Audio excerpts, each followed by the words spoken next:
Selamat malam pemirsa, kembali bersama kami dalam program Learning Journal. Demokrasi yang sehat seringkali diibaratkan memiliki 4 pilar. Selain eksekutif, legislatif, dan yudikatif, pilar keempat itu adalah jurnalisme independen. Malam ini kita akan membahas peran krusial jurnalisme investigasi dalam menjaga demokrasi, baik di Indonesia maupun secara global. Di tengah gelombang hoax, disinformasi, dan tekanan politik di era digital, kualitas informasi publik semakin terancam. Tanpa jurnalisme profesional yang kuat, masyarakat akan kesulitan membuat keputusan yang tepat dan fondasi demokrasi akan lemah. Lantas, bagaimana kondisi pilar keempat ini di Indonesia dan dunia, serta tantangan apa yang dihadapi? Mari kita simak laporannya. Kondisi jurnalisme di Indonesia. Secara hukum, kebebasan pers di Indonesia dijamin kuat oleh Undang-Undang Pers Nomor 40 Tahun 1999. Namun dalam praktiknya, para jurnalis masih menghadapi berbagai tekanan. Tekanan tersebut meliputi tekanan politik dan intimidasi.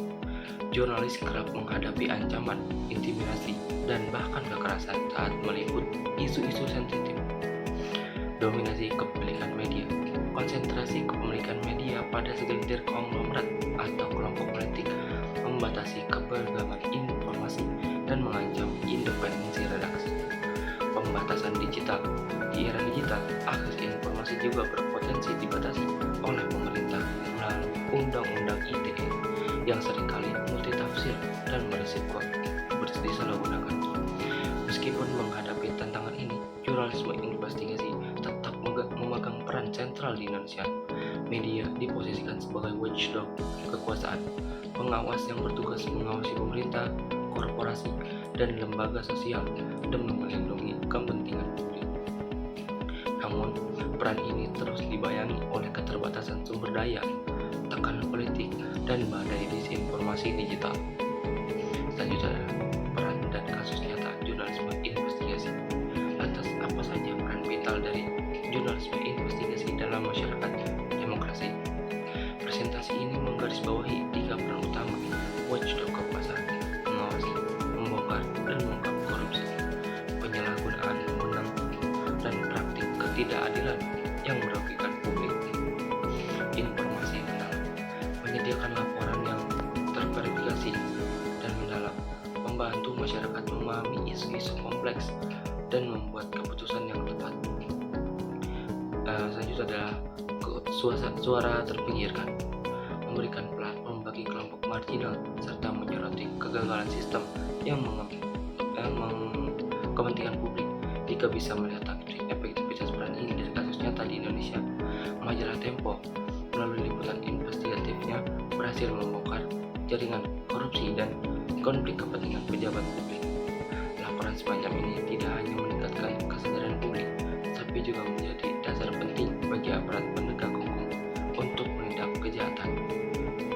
Kerah putih ini menunjukkan bahwa jurnalisme investigasi adalah agen perubahan yang nyata. Poin selanjutnya adalah tantangan global di Indonesia. Secara global, tantangan jurnalisme memiliki kemiripan dengan kondisi di Indonesia. Internet memang telah mendemokratisasi akses informasi, membuat media tradisional tidak lagi menjadi satu-satunya sumber. Namun, perubahan ini membawa konsekuensi serius. Persaingan kecepatan. Media tradisional kini harus bersaing dengan kecepatan digital yang seringkali mengorbankan akurasi dan pengecekan fakta demi menjadi yang tercepat. Audiens yang terpecah.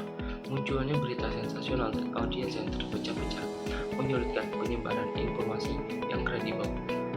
Regulasi yang terselubung. Di banyak negara, sensor langsung telah digantikan oleh kontrol yang lebih halus seperti tekanan ekonomi, regulasi melalui legislasi, dan kontrol kepemilikan. Tantangan ini diperparah oleh 4 hambatan utama bagi jurnalisme investigasi. Keterbatasan sumber daya, yaitu liputan investigasi menuntut waktu dan biaya yang tinggi, berbenturan dengan model bisnis media yang modern mengutamakan kecepatan dan clickbait. Tekanan keamanan. Jurnalisme terus menghadapi intimidasi, ancaman hukum, bahkan kekerasan fisik, intervensi pemilik media. Kepentingan bisnis atau politik pemilik media sering mengintervensi independensi arah pemberitaan, disinformasi digital, propaganda terorganisir, dan berita palsu di media sosial memaksa jurnalis bekerja ekstra keras untuk memverifikasi kebenaran. Yang terakhir adalah upaya penguatan dan menutup. Untuk memastikan jurnalisme investigasi dapat terus berfungsi sebagai penjaga demokrasi, diperlukan 5 langkah penguatan yang fundamental. Independensi media, harus ada jaminan redaksi bebas dari intervensi pemilik modal atau aktor politik dalam menentukan agenda liputan. Perlindungan hukum, pemerintah perlu menyediakan mekanisme hukum yang kuat untuk melindungi jurnalis dari ancaman kriminalisasi dan kekerasan. Pendanaan transparan, mengembangkan model pendanaan alternatif seperti crowdfunding dan donasi publik untuk mengurangi ketergantungan pada iklan.